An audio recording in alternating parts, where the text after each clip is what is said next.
spend a lot of time, and when I am doing this type of modeling with my corporate clients or with the government and the military, I always have young folks in the room. I have undergraduates in the room. I have cadets from the military academies in the room. It is incredibly important. When I talk to CEOs and they say, hey, BDJ, how do I prepare for the future? And I tell all of them, get yourself a 13-year-old mentor.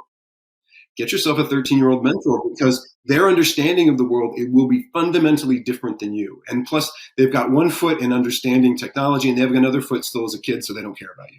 And so it's really interesting to get their perspective, because they are the ones who will come up with the new devices. They will come up with the thing that you and I and previous generations could never think of.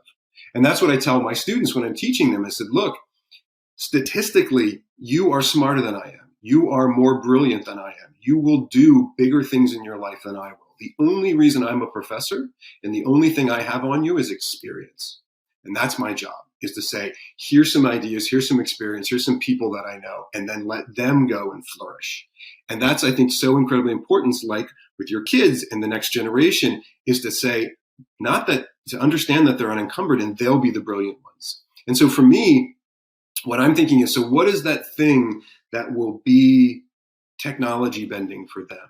And it's the thing that I'm really excited about, that it's when the veil between biology and technology comes down.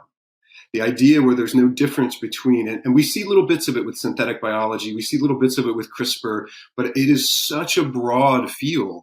And it's such so that when I was talking to a synthetic biologist back in 2013, and I started doing work in this, he was saying, well, if you really want to know what's going to happen, go talk to a really smart 19-year-old, because they're the ones who are going to be able to know kind of where it's going, because it's that imagination, right? That's the thing that holds so many of us back, because, nothing great was ever built by humans that wasn't imagined first. And so that imagination and not having that baggage, I think, is so important. And so for me, it's that really unexplored territory where we move just from the digital world back into the biological world, and we can seamlessly move back and forth.